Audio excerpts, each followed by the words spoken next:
రెండో cinema prestigious banner SVC Dil Raju గారు. అంటే ఇది జరుగుతుండగానే దానికి కమిట్ అయ్యారా? లేదంటే గనుక ఇది రిలీజ్ అయిపోయిన తర్వాత తీసుకున్నారా? ఈ సినిమా బేసిక్‌గా 'దిల్ రాజు' గారు 'హ్యాపీ డేస్‌ని' మొత్తం ఆయనే రిలీజ్ చేయడం జరిగింది అవునవును. కదండీ. సో, ఆ టైంలో ఆయన ఎడిట్ స్వీట్‌లో కూర్చొని చూస్తా ఉన్నారు. నాకు ఇంకా గుర్తుంది ఫస్ట్ టైం రాజు గారిని కలవడం. నేను ఆ ఎడిట్ స్వీట్ దగ్గర ఉన్నాను. నేను బయట ఉంటే ఇట్లా ఎవరో ఎళ్లి చెప్పారు ఇట్లా వరుణ్ అంటే నేనేదో సాంగ్ అప్పటిదాకా ఏం చూడలేదు. మిగతా వాళ్ళు కొంతమంది సాంగ్ గాని, ఇది గాని ఏవో చూసారంటే నేను కూడా మార్తాండ్ వెంకటేష్ గారు రేటర్. సో, ఇంకా ఏమైనా చూపిస్తారేమో అని అన్నపూర్ణ స్టూడియోస్‌లో అయింది పోస్ట్ ప్రొడక్షన్. సో, ఇంక అక్కడ ఎళ్ళుంటే ఆ టైంలో 'దిల్ రాజు' గారు వాళ్ళు చూస్తున్నారు అని ఇంకా నేను అక్కడ బయట వెయిట్ చేస్తా ఉన్నా. ఈ లోపల నాకు ఎవరో వచ్చి చెప్పారు ఇట్లా 'దిల్ రాజు' గారు రమ్మన్నారు మిమ్మల్ని కూడా లోపలికి వచ్చి వాళ్ళ ముందర నేనేం చూస్తాను నేను ఇంకా అనుకున్నా. ఇంకా పర్లేదు రమ్మన్నారంటే ఇంక నేను వాళ్ళతో పాటు కూర్చుని కొంచెం సినిమా అలా చూడడం జరిగింది. దాని తర్వాత నాకు ఇలా ఒక సినిమా అనుకుంటున్నాను అని చెప్పి ఇంకా శ్రీకాంత్ అడ్డాల గారితో నాకు నేరేషన్ ఇప్పించి శ్రీకాంత్ గారి ఇంటికెళ్ళి ఇంకా ఆయన ఇంట్లోనే నాకు నేరేషన్ మొత్తం ఇచ్చారు. ఇంకంతా విన్నాక నాకు లిటరలీ ఆ క్లైమాక్స్ అప్పుడు ప్రకాష్ రాజ్ గారి సీన్ అప్పుడు లిటరలీ నాకు కంట తడొచ్చింది నాకు. ఇంకా సార్ అవ్వంగానే ఇగో అబ్బాయి ఇది మొత్తం స్లాంగ్ మొత్తం గోదావరి స్లాంగ్ ఉంటుంది, నువ్వు డబ్బింగ్ అలానే చెప్పాలంటే సార్ నిజం చెప్తున్నా సార్ ఇది మీరు కొరియాలో ఏ భాషలో ఏ లాంగ్వేజ్లో తీసినా కూడా ఈ కంటెంట్ ఈ సోల్ అంత బ్యూటిఫుల్గా ఉంది సార్ అని చెప్పాను. అండ్ ఆఫ్టర్ దాట్ నేను నా 12th కంప్లీట్ ఎగ్జామ్స్ నా 12th ఉన్నాయి. నేను 12th ఇంకా నాకు ఒక 1-2 months ఉండి నేను అది ఫినిష్ చేసుకుని రావాలి సార్ అంటే ఇంక మా హై స్కూల్లో కూడా వాళ్ళు మాకు పర్మిషన్ ఇచ్చి సినిమా చేయించారు. అండ్ సో వెళ్ళాను ఎగ్జామ్స్ రాసి మళ్ళీ ఇక్కడికి వచ్చాను. 12th సర్టిఫికేట్ తీసుకున్నా మళ్ళీ సినిమా తర్వాత. ఇంకా అప్పటి నుంచి ఇంకా చదువు ఆపేశారు. ఇంకా 12th తర్వాత ఇంకా ఇదే మన చదువు.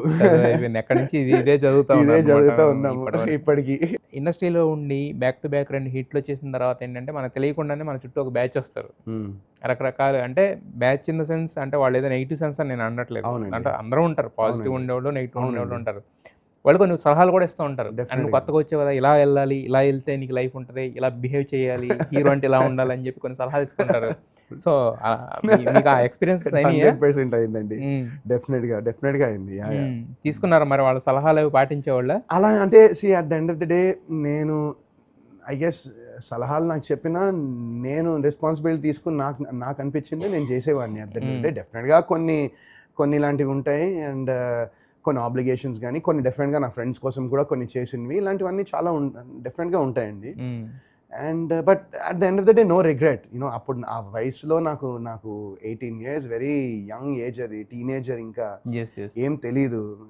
ఇట్స్ వరల్డ్ అనేది అలా వెళ్తూ ఉంది. మనం సినిమా చేసుకుంటూ ఉన్నాం, రోజు షూటింగ్స్, ఒక ఎవ్రీడే షూటింగ్, ఒక 2 సినిమాలు ఒక రోజులో చేసిన రోజులు కూడా ఉన్నాయి. సో యా అండి, అంటే మన లుక్ బ్యాక్ అట్ ఇట్ డెఫినెట్గా ఆలోచిస్తే మేబీ డిఫరెంట్గా చేసేవాడినా మేబీ అయి ఉండొచ్చేమో, ఆర్ మేబీ నాట్, మేబీ అదే ప్యాచ్ సెలెక్ట్ చేసుకునేవాడినా. అది మనకి ఎప్పటికీ తెలియదు, మనం ప్యాచ్లోకి వెళ్ళాం కాబట్టి. But the whole journey has been beautiful అండి. జర్నీ మాత్రం నేను ఎక్కడా మనం మిస్టేక్స్ చేస్తేనే దాని నుంచి మనం we try to improve ourselves even as an actor కానీ యాజ్ అ హ్యూమన్ బీయింగ్ కానీ ఖచ్చితంగా తప్పుల నుంచే మనం నేర్చుకుంటామని నేను అనుకుంటా. And definitely it's been beautiful journey. First సినిమాకి అవకాశం రావడమే మనం అసలు అన్ఎక్స్పెక్టెడ్. సెకండ్ దిల్ రాజు గారు లాంటి బ్యానర్ ఒప్పేసుకుంటాం. బట్ ఆఫ్టర్ దట్ 2 సినిమాల తర్వాత మీరు యాక్సెప్ట్ చేసిన సినిమాలు మీ ఓన్ చాయిసా, లేదంటే కనుక ఎవరి సలహాలను తీసుకునేవాళ్ళు? అంటే కథల విషయం లేదండి, ఉండేవాళ్ళండి. టీం కొంతమంది ఉండేవాళ్ళు, వాళ్ళ సజెషన్స్.